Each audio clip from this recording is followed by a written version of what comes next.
So then, guys, so it ends Crystal Palace 4, Wolverhampton Wanderers 2. Yes, I haven't been to the game tonight. I haven't hardly missed any games this season. But I did miss one tonight. Palace on a Tuesday night in London. Just couldn't make it. Have watched the game, however. So instead of a group of us tonight, you've got just me giving my thoughts on this one. Honestly, where do you start with that, really? I mean, we've conceded 4 goals. Palace, I think that's 5 wins at Selhurst Park in a row for them, should I say. And it's quite disappointing, really. I mean, I feel a little bit irritated by it. First of all, fair play to all the Wolves fans that have travelled down on a Tuesday night. A great attendance again. I could hear them loud and proud. So if you're on your way back from Selhurst Park tonight, fair play to you guys. Also to Crystal Palace fans, of course, they're on an absolute high after winning the FA Cup at the weekend, which I think is good for football. I'm really pleased for Palace. A dream that clubs like ours have. Love that to be Wolves, and of course they were absolutely, whatever the result for them tonight, they're buzzing with the FA Cup. They'll be doing their farewell to the Premier League lap of honour as I'm recording this with the FA Cup, no doubt. And they were absolutely they're absolutely on a high, and you can't blame them for that. They created a really good atmosphere. I thought the Wolves fans created a good atmosphere as well. I thought the first sort of 15 minutes was a little bit timid, really. Didn't really come to life. Wolves scored, didn't they, off a corner? We scored 2 off a corner tonight. Come back to the second one in a minute. But we scored off a corner, definitely over the line. We got ourselves in front. Fantastic. And within 2 minutes, it's 1-1. I thought Rodrigo Gomez was guilty of trying to play the ball and got pickpocketed. Then they get behind us. There's 2 or 3 chances to stop that attack. We didn't stop the attack, and then they finished it 1-1, and within like 5 minutes, it's 2-1. It's what Crystal Palace do so well. Again, they keep the ball in. It's an overlap. They pull it back. And he's just finished. It's an easy finish, really. We're just cut apart. And we go in at half-time, 2 goals to 1 down. I didn't think we were particularly good in the first half, especially. I thought he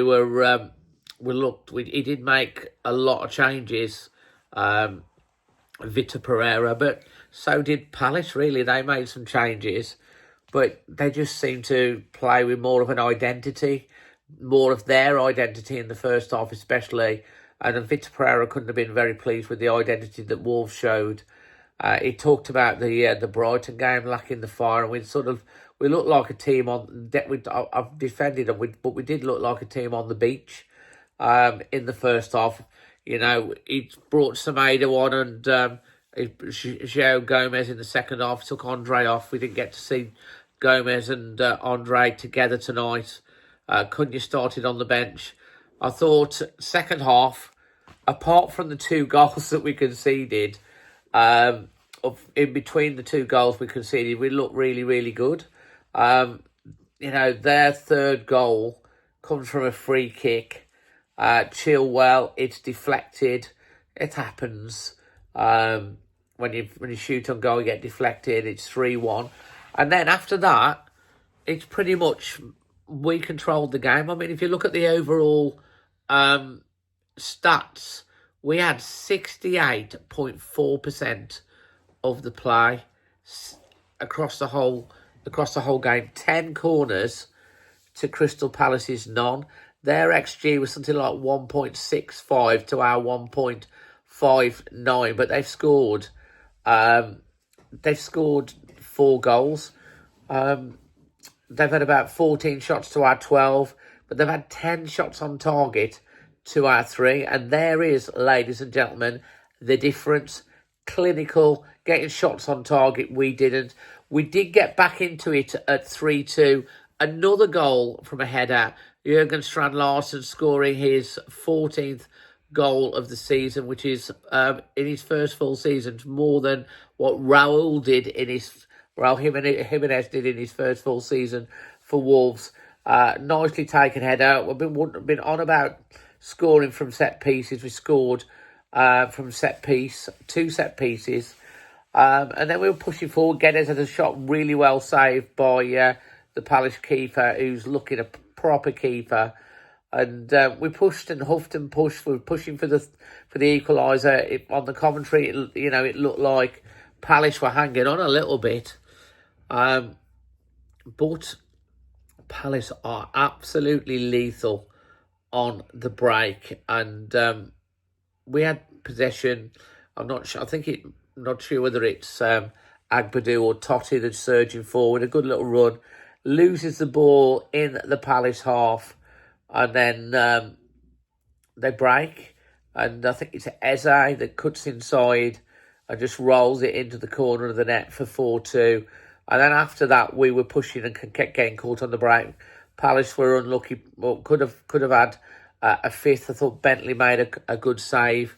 I know there's a few people that will say about Bentley tonight, but their keeper, Henderson, is Henderson? Yeah, he had one save to make, which was the shot save off, made one save, which was the shot off Guedes on the volley.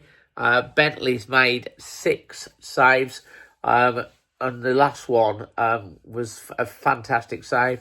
So, not a lot he could do. I thought defensively, we were very naive tonight. Looking at Pereira on the bench, he didn't look happy, really. I don't think he was very happy at all. The identity now, look, we're well safe. He's done an incredible job, Vitor Pereira, and we're well safe. And we're staying in the Premier League this year. Palace and their fans are on absolute high. You could see that confidence when they go forward within the team. It's what they did against Villa in the semi-finals. They did it, to Manchester City on the break. And they literally sit and pinch the ball off you, and they're lightning fast and clinical. And they've got players that can really, really hurt you. And that's what happened again tonight. I was incredible. I got a little bit irritated, really, by especially early doors in the first half, because we just didn't look like we knew what we were doing. But Palace, we've got, again, a bit like Brighton, we don't do well against these two teams at all. And I guess it was always going to happen that we were going to lose the game against Palace. I thought that maybe after their win against City with the Cup, they would be quite on it. And to be fair, for a lot of the game, we did boss it, but they just were clinical. And when they really turned it on, we were chasing shadows at times. There's a lot of lessons to be learned for Wolves in this game and during the summer. You could see where our problems could potentially lie that need to be fixed. There's been talk about Semedo. Vitor Pereira wants him to stay. There's been pictures of a removal van apparently outside of his house. But they do move back to Portugal to the home thing and take a lot of stuff back with them. So it's hard to read too much into that. But, Semedo's had a contract. If he wants to go, he's got an offer somewhere, he'll go. But Vitor Pereira said he wants to keep him. We look better with him on the pitch. And if both wing-backs end up going, we've got to really bring in some real quality in that area. And the forwards, there's a massive sum ahead for Wolves in terms of the structure of the squad, and of course with Cunha potentially going. Leamore Windows man of the match. I have absolutely no idea who to give that to tonight, because I'm not sure that who I could give it to. So leave your Leamore Windows man of the match in the comment section below. In terms of my Fox at Shipley performance rating, I'm going to give it a 5. I thought, in a lot of parts of the game we did okay. Very disappointed with the first half, generally, and how we sort of conceded the goals just after we scored. Please for Agpadu getting his goal, definitely over the line, miles over the line. But I can't really give it more than a 5. It kind of, as I say, it kind of irritated me a little bit.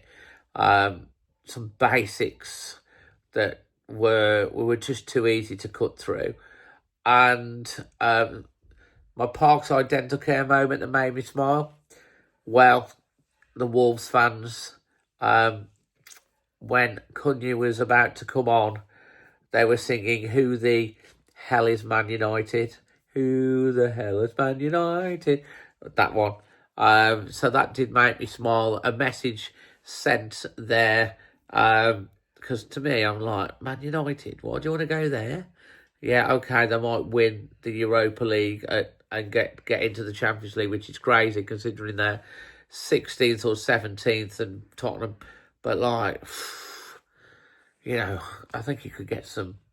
He would have better options, really. I mean, yeah, okay, it's Man United, but we've been talking about Man United for bloody years and their project. So this project, since Ferguson's left, I've been talking about it. I don't know. It's like we want the saga to be over with. If he's going to go. And we need it. We need the board and Matt Hobbs and everyone to do a really good job in the summer. So that's where I'm at with it, guys. Well done to Crystal Palace. Fantastic season under Oliver Glasner, winning the FA Cup. Absolutely buzzing for you guys. Enjoy it. Why not? Enjoy it. You've got a team there that's done you proud this season, and fair play to you lot. And fortunately, we will be seeing you next year. As for the Wolves fans, again, if you travel down there on a Tuesday night, fair play to you lot. Absolutely amazing. Didn't make it tonight. Not missed many. I think it's maybe the second game I've missed this season. But yeah, in some ways, I'm kind of glad I ain't got that. Going to be getting in at like 1 o'clock in the morning on the way back. But leave your thoughts in the comments section. Hit the like button. Subscribe to the channel. Help us out by hitting that subscribe button. And we'll be back with all the build-up for the final match of this year's Premier League season against Brentford at the weekend. Till the next one, always Wolves.